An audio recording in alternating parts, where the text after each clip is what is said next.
ತರಗತಿಯ ಪ್ರಥಮ ಭಾಷೆ ಕನ್ನಡದ 5ನೆಯ ಗದ್ಯ ಪಾಠ ಮೈಲಾರ ಮಹಾದೇವ ಪಾಠದ ಅಭ್ಯಾಸ ಪ್ರಶ್ನೋತ್ತರಗಳನ್ನು ನೋಡೋಣ. ಹಿಂದಿನ ಪಾಠದ ಪ್ರಶ್ನೋತ್ತರ ನೋಡದಿದ್ರೆ ವಿಡಿಯೋದ ಡಿಸ್ಕ್ರಿಪ್ಷನ್ ಬಾಕ್ಸ್ನಲ್ಲಿ 7ನೇ ತರಗತಿ ಕನ್ನಡ ಪ್ರಶ್ನೋತ್ತರ ಅಂತ ಒಂದು ಪ್ಲೇಲಿಸ್ಟ್ ಲಿಂಕ್ ಇದೆ, ಅದನ್ನು ಒತ್ತಿ ನೋಡಿ ಅಂತ ಹೇಳ್ತಾ ಅಭ್ಯಾಸ. ಕೊಟ್ಟಿರೋ ಪ್ರಶ್ನೆಗಳಿಗೆ ಒಂದೊಂದು ವಾಕ್ಯದಲ್ಲಿ ಉತ್ತರಿಸಿ. ಮೊದಲ ಪ್ರಶ್ನೆ, ಮೋಟೆಬೆನ್ನೂರು ಎಂಬ ಹಳ್ಳಿ ಯಾವ ಜಿಲ್ಲೆಯಲ್ಲಿದೆ? ಉತ್ತರ, ಮೋಟೆಬೆನ್ನೂರು ಎಂಬ ಹಳ್ಳಿ ಹಾವೇರಿ ಜಿಲ್ಲೆಯಲ್ಲಿದೆ. ಪ್ರಶ್ನೆ 2, ಯಾವ ಬಟ್ಟೆಗಳ ವಿಚಾರ ಯಾವಾಗಲೂ ಮೈಲಾರರ ಮನಸ್ಸಿನಲ್ಲಿ ಗುನುಗುಡುತ್ತಿತ್ತು? ಉತ್ತರ, ಸ್ವದೇಶಿ ಬಟ್ಟೆಗಳ ವಿಚಾರ ಯಾವಾಗಲೂ ಮೈಲಾರರ ಮನಸ್ಸಿನಲ್ಲಿ ಗುನುಗುಡುತ್ತಿತ್ತು. ಪ್ರಶ್ನೆ 3, ಮಹಾದೇವನಿಗೆ ಗಾಂಧಿಯವರೊಡನೆ ಯಾವ ಆಶ್ರಮದಲ್ಲಿ ಇರಬೇಕೆಂದು ಆಸೆಯಾಯಿತು? ಉತ್ತರ, ಮಹಾದೇವನಿಗೆ ಗಾಂಧಿಯವರೊಡನೆ ಸಬರಮತಿ ಆಶ್ರಮದಲ್ಲಿ ಇರಬೇಕೆಂದು ಆಶೆಯಾಯಿತು. ಪ್ರಶ್ನೆ 4, ವಿಜಾಪುರ ಜಿಲ್ಲೆಯಲ್ಲಿ ಯಾವ ಗ್ರಾಮದಲ್ಲಿ ಖಾದಿ ಬಟ್ಟೆಗಳನ್ನು ತಯಾರು ಮಾಡುತ್ತಿದ್ದರು? ಉತ್ತರ, ವಿಜಾಪುರ ಜಿಲ್ಲೆಯ ಇಂದಿನ ಬಾಗಲಕೋಟೆ ಜಿಲ್ಲೆ ಕಲಾದಗಿ ಗ್ರಾಮದಲ್ಲಿ ಖಾದಿ ಬಟ್ಟೆಗಳನ್ನು ತಯಾರು ಮಾಡುತ್ತಿದ್ದರು. ಪ್ರಶ್ನೆ 5, 1942ರಲ್ಲಿ ಗಾಂಧೀಜಿಯವರು ಯಾವ ಘೋಷಣೆ ಮಾಡಿದರು? ಉತ್ತರ, 1942ರಲ್ಲಿ ಗಾಂಧೀಜಿಯವರು ಬ್ರಿಟಿಷರೇ ಭಾರತ ಬಿಟ್ಟು ತೊಲಗಿ ಎಂಬ ಘೋಷಣೆ ಮಾಡಿದರು. ಪ್ರಶ್ನೆ 6, ಮಹಾದೇವ ಅವರು ಎಲ್ಲಿ ಪೊಲೀಸರ ಬಂದೂಕು ಅಪಹರಿಸಿದರು? ಉತ್ತರ, ಮಹಾದೇವ ಅವರು ಹೊನ್ನತ್ತಿ ಎಂಬಲ್ಲಿ ಪೊಲೀಸ್ ಬಂದೂಕು ಅಪಹರಿಸಿದರು. ಪ್ರಶ್ನೆ ಆ, ಕೆಳಗಿನ ಪ್ರಶ್ನೆಗಳಿಗೆ 2-3 ವಾಕ್ಯಗಳಲ್ಲಿ ಉತ್ತರಿಸಿರಿ. ಮೊದಲ ಪ್ರಶ್ನೆ, ಮಹಾದೇವ ಕಲಾದಗಿ ಎಂಬ ಒಂದು ಗ್ರಾಮಕ್ಕೆ ಹೋಗಿ ಏನು ತಿಳಿದುಕೊಂಡರು? ಉತ್ತರ, ಮಹಾದೇವ ಅವರಿಗೆ ಸ್ವದೇಶಿ ಬಟ್ಟೆಗಳ ವಿಚಾರ ಯಾವಾಗಲೂ ಮನಸ್ಸಿನಲ್ಲಿ ಗುನುಗುಡುತ್ತಿತ್ತು. ಮಹಾತ್ಮ ಗಾಂಧೀಜಿ ಗಾಂಧಿ ಬಟ್ಟೆಯ ಬಗೆಗೆ ಒಲವು ಹೊಂದಿದ್ದು ಎಲ್ಲ ಕಡೆಯಲ್ಲೂ ಆ ವಿಚಾರ ಪ್ರಚಾರ ಮಾಡುತ್ತಿದ್ದರು.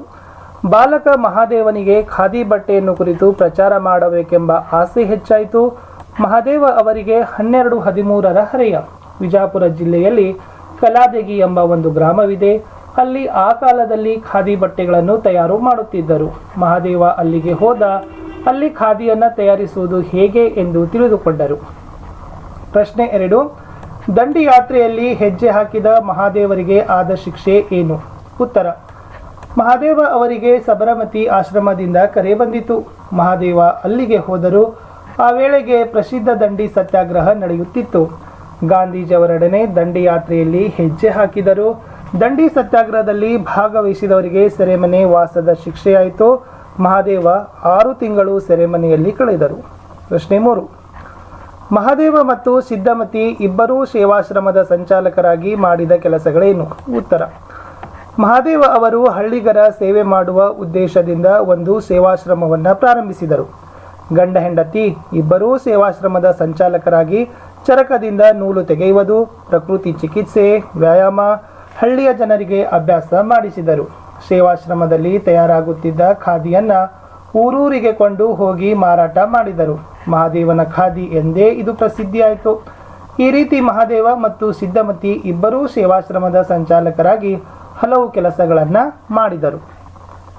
4ನೇ ಪ್ರಶ್ನೆ, ಮಹಾದೇವ ರಕ್ತದ ಮಡುವಿನಲ್ಲಿ ಬಿದ್ದದ್ದು ಏಕೆ? ಉತ್ತರ, ಹಾವೇರಿ ಜಿಲ್ಲೆಯ ಹೊಸರೀತಿಯಲ್ಲಿ ಕಂದಾಯವನ್ನು ಬಲವಂತವಾಗಿ ವಸೂಲಿ ಮಾಡಿ ಜನರನ್ನು ಹಿಂಸಿಸುತ್ತಿದ್ದ ಸರ್ಕಾರದ ಕೇಂದ್ರವಿತ್ತು. ಅದನ್ನು ಆಕ್ರಮಿಸಿಕೊಳ್ಳಬೇಕೆಂದು ನಿರ್ಧಾರವಾಯಿತು.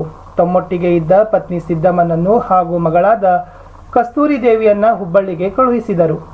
1ನೇ ಏಪ್ರಿಲ್ 1943ರ ಬೆಳಗಿನ ಸಮಯ.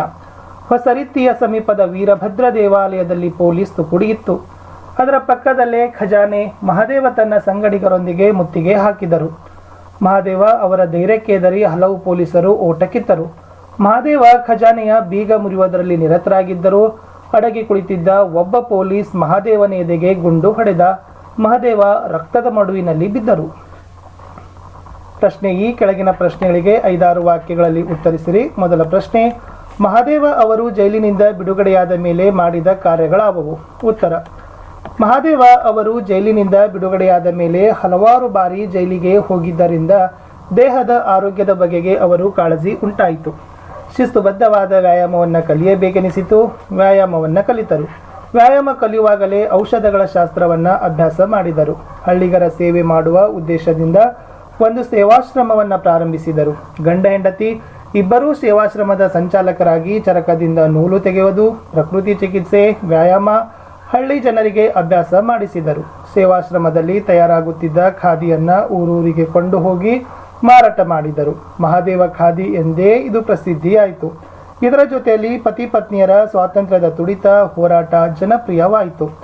ಈ ರೀತಿಯಾದ ಹಲವು ಕಾರ್ಯಗಳನ್ನು ಮಹಾದೇವ ಅವರು ಜೈಲಿನಿಂದ ಬಿಡುಗಡೆಯಾದ ಮೇಲೆ ಮಾಡಿದರು. ಪ್ರಶ್ನೆ 2. ಬ್ರಿಟಿಷರು ಭಾರತ ಬಿಟ್ಟು ತೊಲಗಬೇಕಾದರೆ ಏನು ಮಾಡಬೇಕೆಂದು ಮಹಾದೇವ ಯೋಚಿಸಿದರು? ಉತ್ತರ: ಸ್ವಾತಂತ್ರ್ಯ ಹೋರಾಟ ದಿನ ದಿನ ಬೆಳೆಯುತ್ತಾ ಹೋಯಿತು. 1942ರಲ್ಲಿ ಗಾಂಧೀಜಿಯವರು ಬ್ರಿಟಿಷರೇ ಭಾರತ ಬಿಟ್ಟು ತೊಲಗಿ ಎಂಬ ಘೋಷಣೆ ಮಾಡಿದರು. ದೇಶದೆಲ್ಲೆಡೆ ಗಾಂಧೀಜಿಯವರ ಘೋಷಣೆಗೆ ಭಾರತೀಯರ ಬೆಂಬಲ ದೊರೆಯಿತು.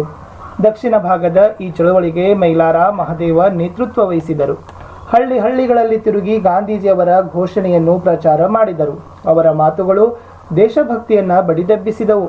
ಬ್ರಿಟಿಷರು ಭಾರತ ಬಿಟ್ಟು ತೊಲಗಬೇಕಾದರೆ ಅವರು ನಡೆಸುತ್ತಿರುವ ಆಡಳಿತಕ್ಕೆ ಧಕ್ಕೆ ಉಂಟು ಮಾಡಿ ಅವರಿಗೆ ಆಡಳಿತ ನಡೆಸುವುದು ಸಾಧ್ಯವಿಲ್ಲ ಎನಿಸಬೇಕಿತ್ತು. ಇಂಥ ಯೋಚನೆ ಮಹಾದೇವ ಅವರು ಮಾಡಿದರು ಮತ್ತು ಮಹಾದೇವ ತಮ್ಮ ಸಂಗಡಿಗರೊಂದಿಗೆ ಇಂಥ ಸಾಹಸಕ್ಕೆ ಅಣಿಯಾದರು. ಪ್ರಶ್ನೆ 3. ಹೊಸರೀತಿಯಲ್ಲಿ ನಡೆದ ಘಟನೆಗಳಾವುವು? ಉತ್ತರ: ಹಾವೇರಿ ಜಿಲ್ಲೆಯ ಹೊಸರೀತಿಯಲ್ಲಿ ಕಂದಾಯವನ್ನ ಬಲವಂತವಾಗಿ ವಸೂಲಿ ಮಾಡಿ ಜನರನ್ನ ಹಿಂಸಿಸುತ್ತಿದ್ದ ಸರ್ಕಾರದ ಕೇಂದ್ರವಿತ್ತು. ಅದನ್ನು ಆಕ್ರಮಿಸಿಕೊಳ್ಳಬೇಕೆಂದು ನಿರ್ಧಾರವಾಯಿತು. ತಮ್ಮೊಟ್ಟಿಗೆ ಇದ್ದ ಪತ್ನಿ ಸಿದ್ದಮ್ಮನನ್ನ ಹಾಗೂ ಮಗಳಾದ ಕಸ್ತೂರಿ ದೇವಿಯನ್ನ ಹುಬ್ಬಳ್ಳಿಗೆ ಕಳುಹಿಸಿದರು. 1ನೇ ಏಪ್ರಿಲ್ 1943ರ ಬೆಳಗಿನ ಸಮಯ.